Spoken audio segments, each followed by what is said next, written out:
नमस्कार. आपण YouTube channel KP four step Marathi यावर आपण आहोत. माझं नाव श्रीधर उजाळे आणि मी आपल्याशी आजचा विषय मांडणार आहे. तो आहे आजार. आणि या आजारविषयी प्राथमिक गोष्टी माहिती असाव्यात आणि यासाठी आपण एक ज्योतिष कट्टा म्हणून एक विभाग चालू करत आहोत आणि त्याचे भाग 1, 2, 3, 4 ह्याप्रमाणे प्रसिद्ध होतील आणि त्यावेळेला आपल्याला त्याचा लाभ घेता येईल. आणि ते लोक मोठे तज्ज्ञ आहेत. त्यांनी त्यावेळेला सुरुवातीच्या काळात गोंधळेकर सरांनी ज्यांनी केपी फोर स्टेप थिअरी काढलेली आहे शोधून, तर त्यांनी वेगवेगळ्या लेखकांना उद्युक्त करून त्यांना रिक्वेस्ट करून वेगवेगळे लेख लिहिण्यासाठी पाचारण पण केलं होतं. भेटले होते, सांगितलं होतं फोन करून, त्यांच्या ओळखीचे होते. तर ते नवीन लेखकांना पण असे तयार करत होते. आणि ह्याचं वैशिष्ट्य हे आहे की आपल्याला त्या माध्यमातून त्यांचे वेगवेगळे लेख लिहिलेले अंकाचा रेफरन्स मिळेल. नंतर त्या लेखात काही इंट्रोडक्शन्स असतात की त्याच्यात पुस्तकाची नावं पण असतात पुढे, आणि ते नंतर प्रसिद्ध होणारा विषय असतो तो पुस्तकाचा. तर त्यामुळे आपण त्याचा लाभ घ्यावा. त्या लेखाचा संदर्भ घेऊन आपल्याला अजून चालना मिळावी. ती पुस्तकं तुम्ही बघावीत, विकत घ्यावीत, लायब्ररीतून मिळतील आणि अशा रीतीने पुढे पुढे आपण जात राहू. आणि ज्योतिष कट्टावर एक एक वेगवेगळी माणसं आपण आणणार आहोत. म्हणजे कुठल्या माध्यमातून? लेख ह्या माध्यमातून आपण त्यांच्याशी भेटणार आहोत, प्रत्यक्ष भेटणार नाही. आणि ती माहिती होईल आणि ती माहिती पूर्ण असल्यामुळे विषय समजण्यासाठी खूप उपयोगी होणारी आहे. तर आता आपण ज्योतिष कट्टा ह्या पहिल्या विभागात एक लेख रिफर करत आहोत. त्यांचे लेखक आहेत आणि त्याविषयी माहिती आता मी देत आहे तुम्हाला. कुंदा ठोसर म्हणून त्यांचं.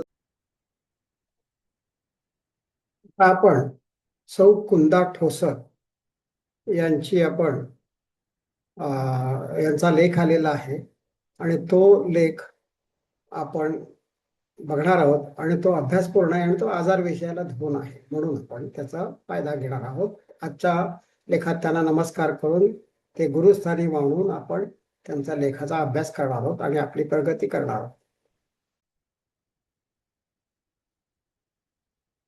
आता आपण समोर जे बघत आहोत त्याच्यातून आपल्याला माहिती मिळण्याची साठी आपण हे बघत आहोत. तर आपल्याला आजार ह्याविषयी ज्योतिष कट्टा 001 ह्या विभागात KP four step theory Marathi या चॅनलवर आपण माहिती घेत आहोत. हा लेख आहे, हा नक्षत्राचे देणा या मासिकात प्रसिद्ध झाला होता आणि त्यांचं नाव आहे, लेखिकांचं नाव आहे सौ कुंदा ठोसर. हा दिवाळी अंक 93 नक्षत्राचं देणं याच्यात त्यांनी लेख लिहून सगळ्याला माहितीसाठी मिळावं आणि त्यांनी जे पुस्तक ग्रंथ तयार करत होते त्याच्यातला काही भाग त्यांनी प्रसिद्ध करण्यासाठी दिला होता. समग्र ज्योतिषशास्त्र एक अभ्यास असा त्यांचा ग्रंथ आहे. आता तो मार्केटमध्ये असेल, त्याच्या काही कॉपीज निघाल्या असतील ती, किंवा लायब्ररीतले एडिशन्स असतील तर ती तुम्ही घ्याव्यात आणि त्याच्यावरनं अभ्यास करावा. तो सुंदर पुस्तक असून हे त्याचा एक त्यांनी झलक म्हणून, एक माहिती म्हणून, ती माहिती सुद्धा थोडक्यात असताना सुद्धा इतकी माहितीपूर्ण आहे की नवीन अभ्यास करणाऱ्याला ती 100% उपयोगी पडणार आहे. तर सौ कुंदा ठोसर हे साहित्यिक पण आहेत, त्यामुळे त्यांची भाषा रसाळ आहे आणि त्या ज्योतिषी पण आहेत. आणि त्याच्या आगामी ग्रंथातील तरी काही भाग आपल्याला दिलेला आहे. आता आपल्याला कळेल, कारण आजार आपल्याला जर विषय माहिती पाहिजे असेल तर ॲनाटॉमी माहिती पाहिजे आणि त्यांनी ती छान चित्राच्या स्वरूपात मांडलेली आहे आणि आपण पुढे बघत आहोत. शरीराचे अवयव आणि राशीचा अंमल समोर चित्र आहे. तुम्ही आरामात ते स्टॉप करून अभ्यास करा. उदाहरणार्थ मेंदू आपला म्हणजे मेष रास, त्याचा अंमल मेंदूवर आपल्या असतो. वृषभ राशीचा मज्जारोज्जीवर असतो, गळा असतो त्याच्यावर असतो. मिथुन राशीचं फुफ्फुस, मान, खांदे, छातीशील स्नायू. मंगळाचा पण त्याच्यावर प्रभाव असतो, स्नायू आहेत म्हणून. हातातील रक्तवाहिन्या. असं त्यांनी राशी आणि आपले अवयव हे छान दिलेलं आहे तिथे बघा. कर्करास, कर्करास म्हणजे छातीचा पिंजरा आपल्याला माहिती आहे, आणि त्याच्या आत जे असतं ते हृदय, त्याच्यावर सिंह राशीचा अंमल असतो, त्याच्यावरून आपल्याला कळतो. अशा रीतीने पत्रिकात आपण जर माणसाचे डोळे पाहिले तर डोळ्याचा पहिला, दुसरा भाव आणि 12वा भाव याच्यामधलं रवी, चंद्र. आता हे त्यांनी दिलेली माहिती आहे. आपल्या माहितीप्रमाणे आपण अजून अभ्यास करून वाढवत असतो की त्या ठिकाणी आपल्याला शुक्र दुसऱ्या भावात किंवा 12व्या भावात असतो, त्याच्यावरून आपल्याला डोळ्याचे आजार पण कळतात. आता ह्या ठिकाणी त्यांनी त्यांची माहिती दिलेली असल्यामुळे आपण आपली काही माहिती त्यात वापरणार नाहीये. तर आरोग्याचा विचार करताना लग्न, 6वा भाव, 8वा भाव आणि 12वा भाव याचा अभ्यास करावा लागतो. इथे त्यांनी राशीचे वर्णन केलेले आहे. मेष, वृषभ, मिथुन, कर्क सिरियली आहेत. मेष म्हणजे तोंड आलं, तोंडाची हाडं आलं, कवटीची हाडं आली, डोके, मेंदू, असं त्यात त्यांनी वैशिष्ट्य नीट लिहिलेली आहेत. त्यांच्या ग्रंथात त्याची माहिती संपूर्ण दिलेली आहे. वृषभ रास, मान, गळा, श्वसन नलिका, नंतर अन्न नलिका, लाळ, मानेची हाडे, इतका त्यांनी डिटेलमध्ये अभ्यास दिलेला आहे. आपल्याला करायला सोपं पडणार आहे. आपण हा लेख आणि किंवा मूळ पुस्तक आहे त्याच्यातून वाचूया, त्यांचा ग्रंथ विकत घेऊया.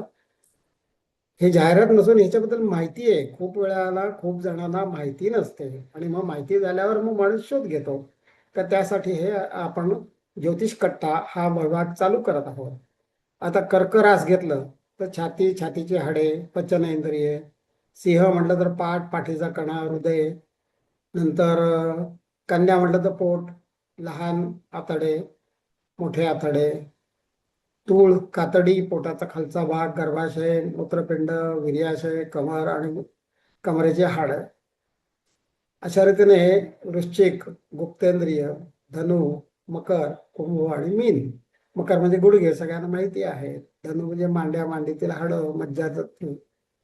त्यानंतर कुंभ म्हटलं तर पोटऱ्या, पोटरीतील घोट्यातील हाडे, रक्त, हृदयाभिसरण, मांस. हे महत्वाचं आहे. खूप जणांचा दुर्लक्ष होतं. आपल्याला फक्त कुंभ म्हणजे पोटऱ्या एवढंच माहिती असतं, बाकीचे पण आपल्याला माहिती असली पाहिजे.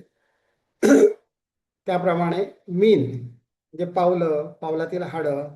त्यात बघा तुम्ही खालच्या बाजूला त्यांनी लिहिलेलं आहे शरीरातील अशुद्ध द्रव्य भाग, पू, लस वगैरे असतं त्या संदर्भात. हा त्यांचा अभ्यास आहे त्याचा, आणि त्यांनी त्याचं याला आपल्याला ह्या लेखाच्या मार्फत याची माहिती होते. आणि ज्यांच्याकडे ओरिजिनल अंक आहेत त्यांनी ते काढावेत, लायब्ररीत मिळतील, किंवा अजून त्यांनी गोंधळेकर सरांनी 4 स्टेप थिअरीचा जेव्हा फेसबुकवर पण ग्रुप होता, आणि ते सगळं ज्यांनी कोर्स केलेला आहे, लाईव्ह मेंबर आहेत, आजीव सभासद आहेत, त्यांना CD करून नक्षत्राची देण्याची माहिती संपूर्ण ते मासिक आहेत त्यांचं PDF फाईल करून दिलेले आहेत. आणि त्यामुळे ह्या त्या चांगल्या जतन झालेल्या आहेत, सिरियली आपल्याला मिळतात. तुम्ही संपर्क साधा योग्य माणसासाठी, कदाचित तुम्हाला त्यांच्याकडे मिळतील. त्याचा अभ्यास करा तुम्ही. तर ह्या रीतीने अनाटॉमी आणि शरीर आणि राशी कसं करतात, आपल्याला कशा संबंध हे आपल्याला कळतं. आपण पुढच्या भागात एक पत्रिका घेणार आहोत, त्याच्यात 4 स्टेप पद्धतीने 4ही पायऱ्यावर काय काय दाखवतं आणि कसं कसं ते त्याचा माणसाला अनुभव येतो हे कळेल त्या पत्रिकेत. अशी एक पत्रिका आपण नक्कीच घेणार आहोत पुढच्या भागात.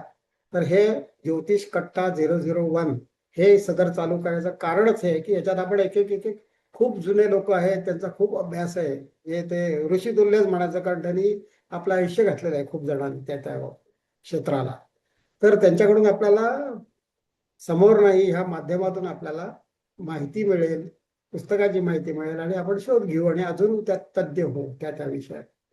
ही अपेक्षा ठेवून आपण हा आता ज्योतिष कट्टा 1 चालू केलेला आहे. 001 हा त्यातला भाग आहे. 002 भागात दुसरं पुस्तक, दुसरा लेख, दुसरं माहिती त्याच्याबद्दल काय चांगलं आहे ते आपण बघणार आहोत आणि त्याच्यातून आपला अभ्यास वाढवणार आहोत.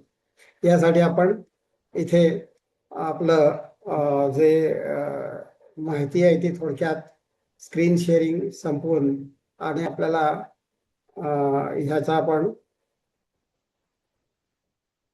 मीटिंगचा आपण शेवट करत आहोत. तेव्हा धन्यवाद. केपी 4 स्टेप थिअरी मराठी या चॅनलवर तुम्ही बाकीचे पण भाग आहेत ते बघा, आपला अभ्यास वाढवा, प्रगती साधा. धन्यवाद.